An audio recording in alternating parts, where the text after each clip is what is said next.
Good morning, everyone. I am Samta Jain, BTech CSE first year student, and my topic is in star connection relation between phase to line for voltage and current. So let's discuss what is star connection. Star connection. In a star connection, the ends of three windings are connected to the common point called the neutral. The other end of each winding are connected to the line terminal, creating a three phase system.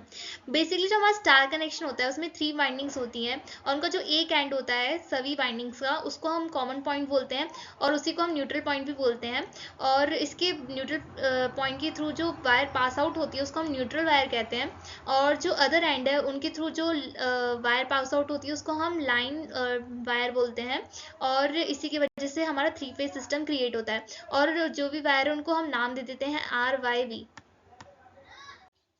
तो जैसे कि हम screen पे देख सकते हैं जो star connection होता है it is a arranged form of T connection. अगर आपको कहीं भी क्वेश्चंस में टी अगर कनेक्शन इस टाइप से सर्किट दिखे तो हमको उसको पहले स्टार कनेक्शन फॉर्म में अरेंज करना है और देन हम फिर उसको ईजिली सॉल्व कर सकते हैं। So mainly there are three ways in which star connection appear: in Y form, in T form and in inverse Y form।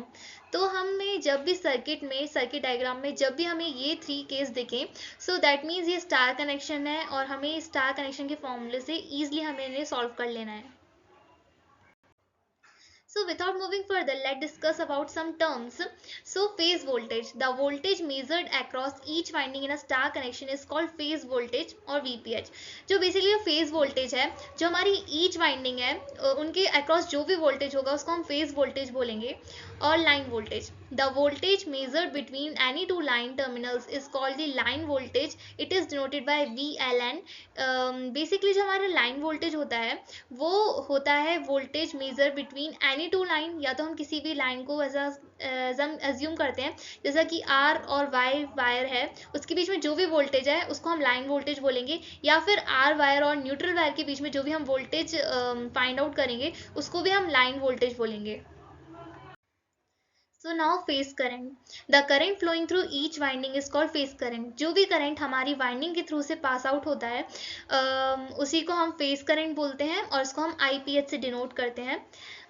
line current, the current which is flowing through each line wire is the line current, it is noted by ILN। so basically जो हमारा line current होता है जो भी current pass out होता है line के जो वाइंडिंग से ज्वाइन होती है उसी को हम लाइन करंट बोलते हैं। और in a star connection the line current is equal to phase current. जब हमारा स्टार कनेक्शन होता है उसमें जो लाइन करंट होता है वो इक्वल होता है फेस करंट के। तो हमारी स्क्रीन पर सर्किट डायग्राम है which show relation between phase and load voltage and current. So हमने कुछ प्रीवियस टर्म डिस्कस करी थी तो हम इस पे अब अप्लाई करके देखते हैं वो टर्म्स को। जैसे कि हमने जो फेज वोल्टेज है वो डिफाइन किया था वोल्टेज अक्रॉस ईच वाइंडिंग, उसको हम फेज वोल्टेज बोल रहे थे और वो VR VY और VV जो भी वोल्टेज है अक्रॉस वाइंडिंग के वो ये हमने VR VY VV से डिनोट कर दिया है।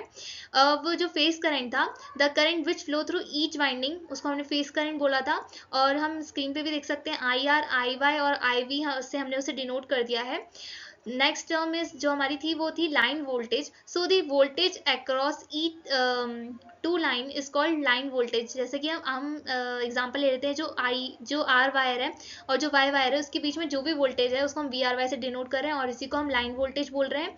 और जो लाइन करंट है इसका मतलब जो भी लाइन के अक्रॉस जो भी करंट फ्लो हो रहा है उसको हम लाइन करंट बोल रहे थे और जो IR IY और IV से डिनोट करा है हमने वो लाइन करंट हमारा। हम बेसिकली ये समझ सकते हैं जो लेफ्ट साइड डायग्राम में जो भी लेफ्ट साइड है वो हमारी सारी फेस क्वांटिटी है और राइट साइड डायग्राम में जो भी है वो हमारी लाइन क्वांटिटीज हैं।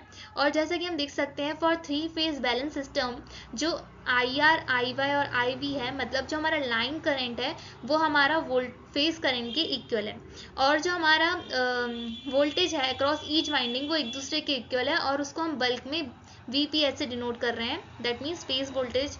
और जो हमारा लाइन वोल्टेज है वो एक दूसरे के इक्वल है that means VRY is equals to VYV and VVY, ये सब एक दूसरे के इक्वल है और उसको हम बल्क में VLN बोल रहे हैं दैट मीन्स लाइन वोल्टेज। तो अब हम ग्राफ के थ्रू भी समझ सकते हैं। जो हमारा आर वायर का जो फेज है उसे हम फेज 1 से डिनोट कर रहे हैं इस ग्राफ में। जो हमारा वाई वायर का फेज है उसे हम फेज 2 से डिनोट कर रहे हैं, और जो हमारा वी वायर है उसको हम उसका फेज हम फेज 3 से डिनोट कर रहे हैं। तो जैसा कि हम देख सकते हैं जो फेज 1 है और फेज 2 है, वो जो फेज 2 है वो लैग कर रहा है 180 डिग्री 120 डिग्री बाय फेज 1, और जो फेज 3 है वो 120 डिग्री लैग कर रहा है बाय फेज 2, और जो फेज 1 से जो फेज 3 है वो लैग कर रहा है बाय 240 डिग्री। तो हम इस डायग्राम के थ्रू भी समझ सकते हैं कि जो सारे वोल्टेज जो फेज हैं वायर के, वो एक दूसरे से 120 डिग्री लैग कर रहे हैं। तो अब हम फेजर डायग्राम के थ्रू समझते हैं। जैसा कि हमने प्रीवियस स्लाइड में एक डायग्राम देखा था कि जो हम फेज हैं आर वाई और वी वायर के, वो एक दूसरे से 120 डिग्री लैग कर रहे हैं। तो अब हम देखते हैं जो हमारा वी वी था उसको हम पीछे पीछे ट्रेस करके माइनस वी वी से डिनोट करेंगे। यहाँ जो वी वाई था हमारा उसको हम पीछे ट्रेस कर करके माइनस वी वाई से डिनोट कर देंगे, और जो हमारा वी आर था उसको पीछे की तरफ ट्रेस आउट करते हुए हम इसे माइनस वी आर से डिनोट कर देंगे। और इसके बाद हम by law of parallelogram method से इसका एक रिजल्टेंट वेक्टर निकालेंगे, और माइनस वी वी आर और माइनस वी वी को हम ज्वाइन कर देंगे, यहाँ भी ज्वाइन कर देंगे और यहाँ भी ज्वाइन कर देंगे। तो जो पैरेललोग्राम जो हमारा निकला है उनके बीच में जो एंगल है वो हमारा 60 डिग्री का एंगल बन रहा है। तो जैसे कि हमने प्रीवियस स्लाइड में देखा था, हमने लॉ ऑफ पैरेललोग्राम मेथड से हमने इनको ज्वाइन कर लिया था और रिजल्टेंट वोल्टेज निकाला था। तो हम एज्यूम कर लेते हैं, एग्जांपल ले लेते हैं कि हमें निकालना है resultant voltage V R Y का। सो जैसा कि हमारा रिजल्टेंट वोल्टेज का फॉर्मूला होता है R is equals to under root of A square plus B square plus 2ab cos theta. So हमारे पास जो रिजल्टेंट वोल्टेज है वो वी आर वाई है। अब जो इनके कंपोनेंट है, जैसे कि जो ए स्क्वायर है उसका कंपोनेंट वी आर है, तो वी आर का स्क्वायर कर देंगे, वी वाई का स्क्वायर कर देंगे और 2 लगा के वी आर वी वाई कर देंगे। और जैसे कि मैंने आपको प्रीवियस स्लाइड में बताया था, जो हमारा पैरेललोग्राम है उसमें एक 60 डिग्री का एंगल बन रहा है, तो हम cos 60 डिग्री पुट कर देंगे। देन उसके बाद जैसा कि हमें पता है जो वी आर वाई है वो एक लाइन वोल्टेज है, सो हम उसे वी एल से डिनोट कर देंगे। जो हमारा वी आर और वी वाई है वो हमारी फेज वोल्टेज है, तो उन्हें हम वी पी एस से डिनोट कर देंगे। और जो cos 60 डिग्री उसकी वैल्यू हम पुट कर देंगे 1/2, कट कर देंगे 2 से 2 को, और जो एट द लास्ट हमें बचेगा वो V L is equals to under root 3 V P H. So here are the relation between phase and load values. So line voltage is equals to under root 3 times of phase voltage. Phase current is equals to line current, ये हमने पहले ही discuss कर चुका था। और phase voltage is equals to line voltage upon root 3 times. Advantage of star connection. For safety purpose, star connection is good because it gives us a neutral point. So if for improve safety, it is a good idea to use the star connection. Our second point of second advantage of star connection is in star connection we get 3 phase and 4 wire system. जो star connection होता है वो allow करता है हमें 2 types of voltage use करने में। First is phase voltage and second is line voltage. और जैसे कि अगर हमें सिंगल फेज लोड यूज़ कर रहे हैं तो हम उसे यूज़ कर सकते हैं by using 1 line wire and 1 neutral wire, और by using 4 wire we can usually make 3 phase system. इस टाइप की जो फ्लेक्सिबिलिटी है वो हमें और कोई कनेक्शन में नहीं दिखाई देती है। So in the conclusion of our presentation, star connection play a crucial role in three-phase electrical system. Star connection is widely used in industrial and commercial application due to its simplicity.